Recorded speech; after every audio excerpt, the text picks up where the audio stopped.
Mr. Crispin here once again, and welcome to my recording room.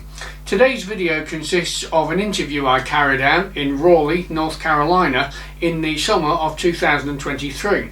The man in question, Jan Johansson, is a music teacher, friend of mine, and also the previous owner of this shirt. Over the course of the footage, we're going to cover some of Jan's life events, including a heart transplant and adopting 4 children from Russia, as well as touching on many of his other musical points. So without further ado, let's get straight into it.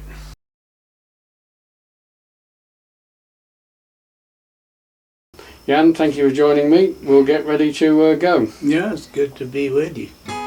So, originally, as I mentioned, from Sweden. You were born there in what year? 1958. 1958, and your childhood progressed through primary school and... When I remember playing the recorder in Sweden, was more or less, it was mandatory. In 3rd grade, I was selected, me and this other fellow, we were picked out and told that your lack of any musical ability is going to exclude you from playing it. So we had some other meaningless stuff. Yeah, and much to my horror, Jan mentioned that the majority of his time spent in the machine shop was listening to the different noises the machines made rather than doing any work. Yeah, I was very failed in the... Yeah, and I was allergic to the dust, you know. But back then, you know, you're just lazy, you know. Or allergies were not invented back in those days. I remember the teacher, the shop teacher. His name was Oscar Forsberg, and I remember he looked at me one day and kind of shook his head and said, "Son, I don't know what's going to become of you." And so you progressed through school playing music, and at some point you come across the blues. Yeah, that was my neighbors, the Wiklund brothers. They're very influential for my music career. So you hear the blues, and that becomes a meaningful experience. Yeah, although, you know, I didn't understand any of the words. Yeah. We're talking about old school blues, you know, like the late 20s. Could we have an example? Yeah, maybe you can, you know...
Very nice. So as the music's progressing, your parallel life is continuing and becomes a mixture of army service, which is mandatory in Sweden. It was at the time, yeah. And academia.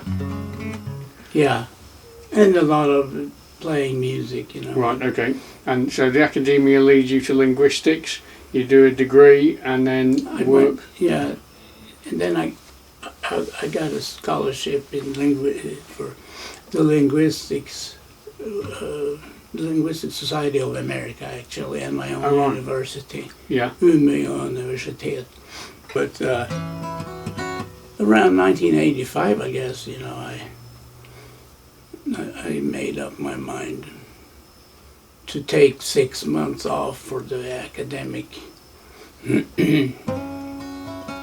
where I wasn't really all that happy, and that wasn't anybody else's fault but my own habits.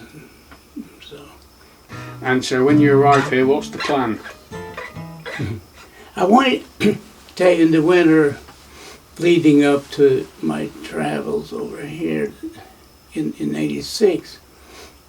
I've got the Bluegrass Unlimited, and this is of course before the internet. So, but I saw where both the Tony Rice unit and Bill Monroe were going to be at the same festival. Okay. I said that's where I need to go. And for any non-bluegrass fans watching, Tony Rice and Bill Monroe, probably two of the biggest names there in the 80s.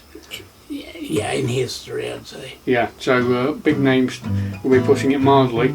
So you arrive in America. I immediately was very warmly welcomed by a couple from Greenville, South Carolina, Barbara and John Powell. So Barbara Powell told me that, asked me what I was going to do, and I said, well, I'm trying to go to Dahlonega because both Tony Rice and Bill Monroe are going to be there. So she said, well, we know the guy who owns the sound company that's doing sound there this week. Let's see if they can give you a ride to Dahlonega. Yeah. So that's where I went. We stayed up with a bunch of people and jammed till like early morning, daylight. And seems like immediately, right? Of course, we consumed large quantities of beer. So I slept pretty hard there for a couple of hours, and then Gary knocks on or makes some noise on the tent, to get my attention, and he goes like, hey man, Monroe wants to see you. Wake up. And I don't know what I was thinking. I didn't know a whole lot of the slang words you can tell people when you want them to be absent from totally absent. But I'm just like, oh, you're kidding. And then he said, no, it's serious.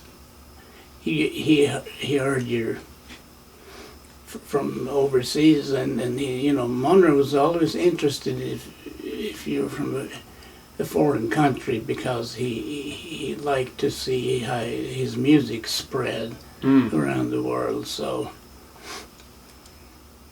Gary said, go take a shower, and then let's go see Monroe. And I opened the door, and here's Monroe and the Bluegrass Boys, dressed in their stage outfit.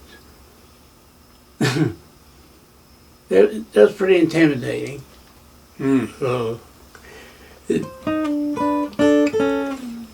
but he asked if, do you know any of my numbers, and I said, yes, and then he asked me to play a few numbers. And what did you play for him? Well, let's see now. Sally Gooden, I think, and then, which is not really his number, but the standard that I already could play, And this is on the fiddle. Yes.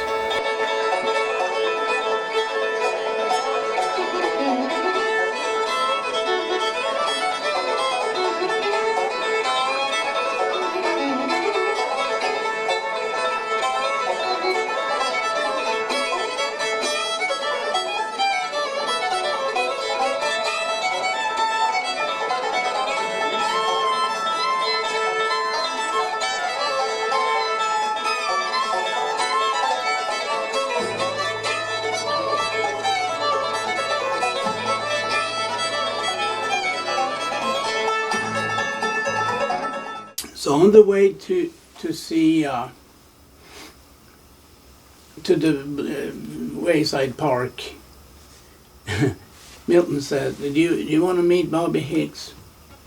And of course Bobby is one of my teenage idols. So we walk in there and I can hear the Bluegrass Album Band Volume 4, which had come out earlier that year, 86. It was playing. So I walk inside into his living room. There's Bobby Hicks playing along with that album. It was really unreal. Bobby is pretty intimidating, just because of his stature as a player, and you know. But he just kind of stopped playing and said, "Now let's see what you can do." And he wasn't very jolly or anything. He was just being Bobby Hicks. So he hands you his fiddle and you have a go. Yeah, but it was like an out-of-body experience or something. I have no really recollection. After I met Hicks, the next stop was Wayside Park, Stewart, Virginia, where Kenny Baker, another of my great heroes, where he was playing with Josh Graves. So you get Bill Monroe, Bobby Hicks and Kenny Baker as soon as you get here. Yeah, Kenny Baker. And you know, Kenny, you know, again, I was really intimidated to meet him. But of course, Kenny, he had no, he was never fear-inducing the way that Bobby can be. So you meet these stars and you then carry on in Bluegrass. You spend more time here, you go to more festivals, and you meet your now wife Teresa. Right. Yeah, that was Memorial Day 1988. We met there. Yeah. She is from Moore County, North Carolina. Yeah. And you decide to start teaching. Yeah, as soon as we got married, or even, yeah, around the same time. Okay. And this really sets off your Bluegrass career, where you start playing in groups. That's right, yeah. And moving into a band, New Vintage. Later on. You were their fiddle player for 6 years. Something like that, yeah. And in that time covering the length and breadth of the country. Yeah.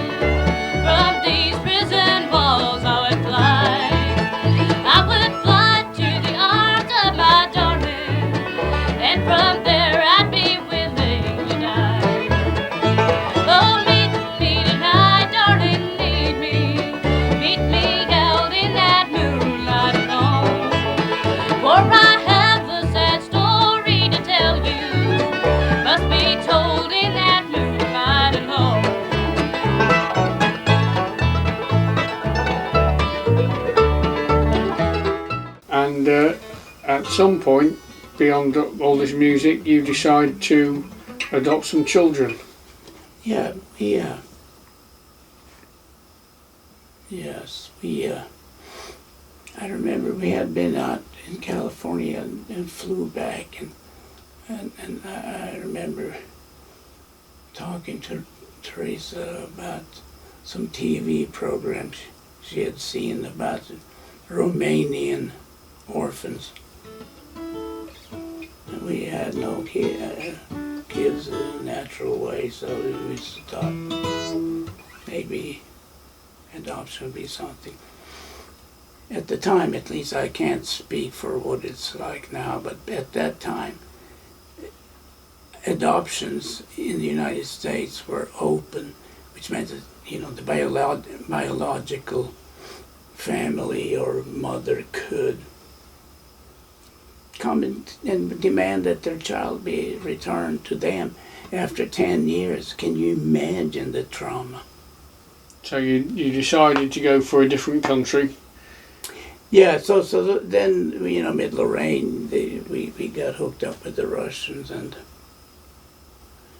I need documents from Sweden, so we're dealing with the infamous Swedish bureaucracy, the American red tape, and the monstrosity, monstrous bureaucracy in Russia, which is on another level.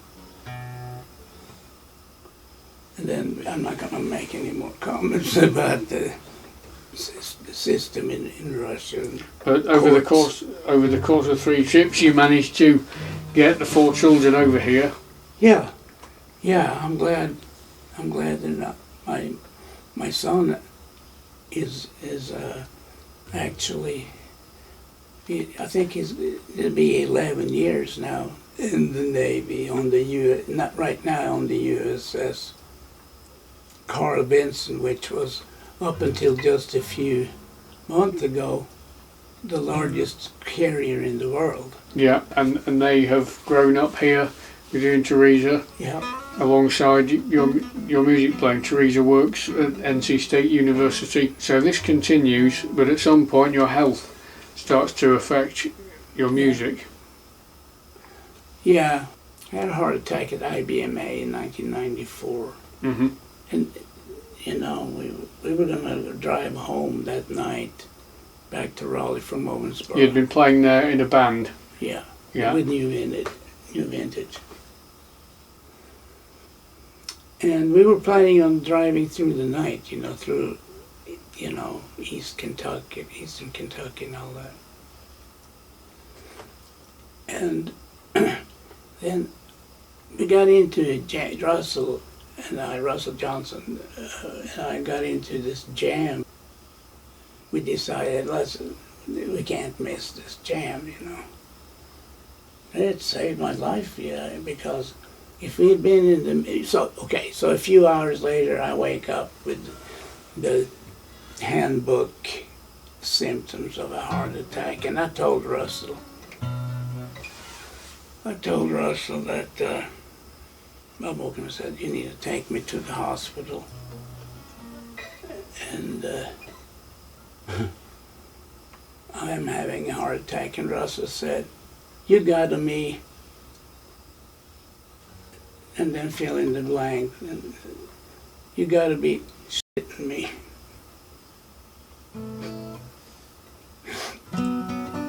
It was shocking to all of us.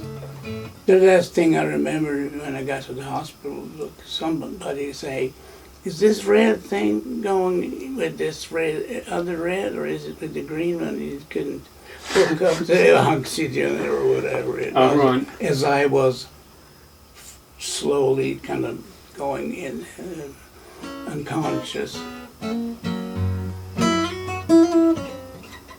They asked what denomination I was in, you know. At the time I wasn't particularly, you know, really, I didn't really have much of a spiritual life. I did, but I didn't know it. So I was unaware of a lot of things, but they asked what denomination are you? And I said, since I grew up in Sweden, I said Lutheran. You know, in that part of Kentucky, you know, the Lutherans are hard to find. So, but they managed after some time there to get a Lutheran, you know, and he didn't say much at all. I like had to entertain him, you know. Oh, right. Yeah. So, yeah. But I have to say, yeah, go ahead. So you have this heart attack, but it doesn't stop you. You manage to recover and get back to playing. Yeah, it took a long time, though, you know. this happened September 24th, 1994, and by Thanksgiving that year, I could get out of bed, eat at the table, but after that I would be so just wiped out. I had to go back to bed. Yeah. So it was a tough time. And the heart continued to give you issues. Yeah, I've had all kinds of trouble, you know. So I've had stents, you know, and defibrillators and the defibrillator stopped. The battery, it ran out of battery. So I started hearing this some kind of beep, like beep, beep, beep, beep, beep. I said, I heard it at the same time every night. So where is this coming from, you know? And then I realized at some point, it came from here. I had my defibrillator on my right side because of fiddle is hard to play if you have a defibrillator here. So. And how did the heart progress? It just pretty much deteriorated, and you know, I was really in bad shape. If you play a tune, I can play the A part twice, you know, A-A-B-B kind of tune, and do the A part, but I didn't. When I got to the B part, I was so out of breath because I had such strong. So had this put a stop to your fiddle playing, pretty much? Well, you know, I tried, but the fiddle is the most physical instrument, and when you have congestive heart failure, you know, you're not going to do too much fiddling. I was playing with my student Lindsay Timms, and maybe Rick Lassiter on bass, I can't really remember, but I started feeling so bad, and Lindsay's dad was there, Ray Timms, who is a fine guitar player, and I said, Ray, I just can't do this anymore tonight. I have to go home, and the next day I was hospitalized here in Rex Hospital in Raleigh, and they soon had me moved to Chapel Hill. Yeah. I got increasingly sicker and sicker, you know. My secondary, or the other organs started shutting down, like kidneys and stuff. I was on a Dilaudid pump, hydromorphone, for like 4 months. And trying to get off of that stuff. That's terrible. It's like having the flu and a major depression at the same time. Of course, I had, when they said, so I used to see Darrell Emery, MD, cardiologist in Raleigh, a very fine man. At some point, I think it was in 2008, he said, we need to, we have done everything we can with medicine. And your heart is you know, keeps just getting weaker and weaker. So we have to look at the T word, or T solution, or whatever you go. Transplant. And in this area, you have 2 university hospitals. There's Duke University and then the UNC, University of North Carolina at Chapel Hill, their medical school. And I already knew one of the cardiologists at UNC, David Tate, my life savior, and very, very dear. And he friend. carried out the heart transplant for you? No, he didn't, but he's the one that when I went there and saw him, and he said, Jan, you're very sick. And I said, yeah, I kind of figured that out. No, I didn't. But I knew that I was sick, and he said, but I remember asking, he said something like, you should be in the hospital. And I said, can I go home and get some stuff together? And he said, no, you can't go home. I'm going to put you in the hospital right now. And then they started this long process of tests and tests. When I tell you the truth, when I first sort of was aware of everything. Following the transplant? Yeah, to follow the transplant. And they made me walk. I remember thinking that this is not worth it. I'd rather die. Seriously. Because it was so painful. And I had gained so much weight, during the transplant, they gave me 30 liters of fluid. That's 30 kilos weight. Mm. I remember after a few days, my friend Tom Evans brought an instrument, some kind of mandolin or I don't know. I was barely conscious, really. But I remember trying to play chords, and my hands looked like boxing gloves. I couldn't believe it was my hands. And I started pressing down the strings, and there was, water just squirting out of my pores. Wow. And it was a weird feeling. But I got through it. The wounds that bothered me most was probably where they had done the left ventricular assistance device. They much later, after they had installed it, Dr. Sheridan said, by the way, we had to remove one of your ribs. Wow. Yeah, I had to remove one of your ribs, and I can feel it right here, the heart. I can feel my own heart, Wow. The new heart enabled you to play again? Yeah. And the heart came from a musician. Wow.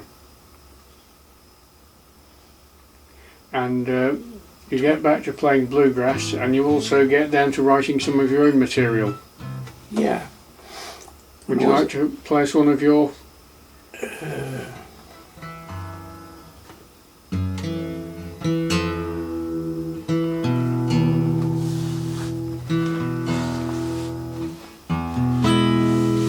Let's see. Let's see if it...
What do you call that one?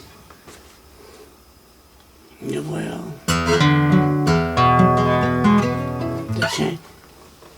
maybe naming after that fellow we saw there. The Chain Smoker. Yeah.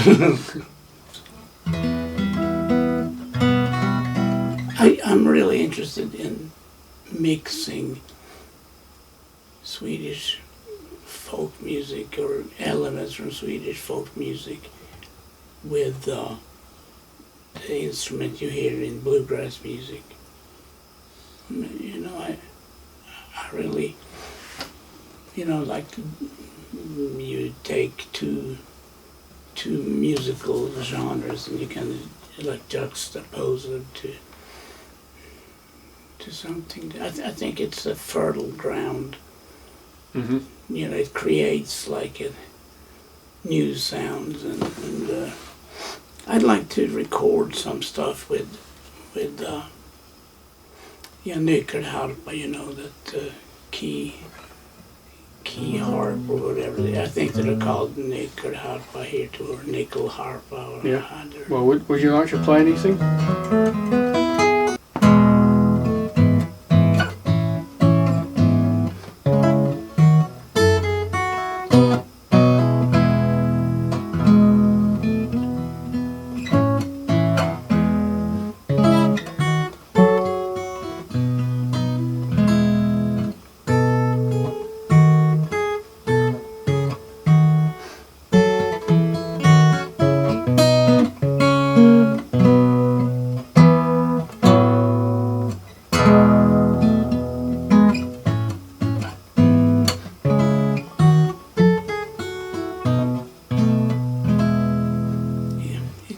Adventurous there, but Okay, so to bring this to some kind of conclusion then, we've discussed your outset in music, your arrival in America, your playing and travelling the country, adopting your children from Russia, heart transplant, and now some of the composition and musical arrangements you've been working on. Mm-hmm. So if we bring this back to now today, how does life today look? You're still heavily involved in bluegrass.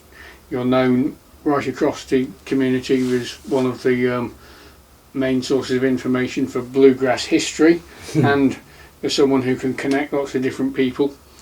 Your teaching is still going, and how does musical life seem today? Well, I don't have many students anymore, but the ones I have are really wonderful. You know, these kids are so talented, and they have good parental support, you know. And aside from the teaching, you've also found quite a lot of joy in composing. Yeah, that's really what I'm mostly into. I started learning this particular program, Finale, when I was in the hospital.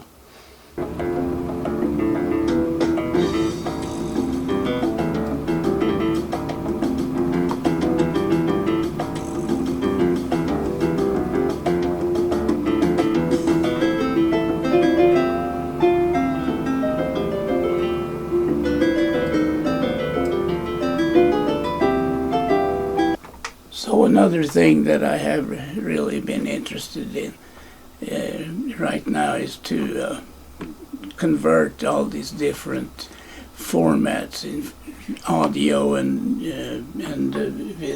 video formats. I have these DAT tapes.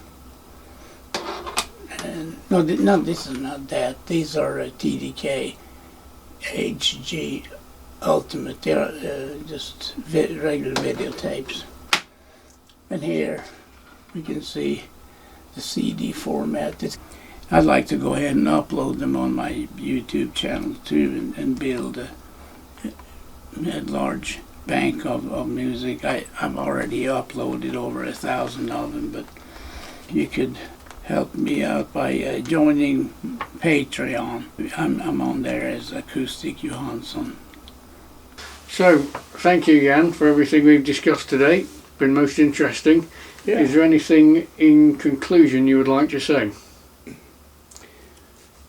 Well, I think music is is still a wonderful bridge builder between countries, between ethnicities, or, you know, just between people that might come from very different backgrounds and, you know, not politically would agree at all. But Mr. Crispin, yeah, it's been delightful having you here. You've been a great addition to my circle of friends. No, well, you tasked us with being your handlers. Hopefully, that's right. That's a tall order. Hopefully, we performed. Absolutely. I don't think one harsh word was said. No, not that you could hear anyway. Oh, that's right. Right. Okay, everybody. Goodbye from me. Yep. Goodbye. Come back and see us. Right, well, that's all from me, so I hope you found this interesting. Thank you for watching, and see you on the next video.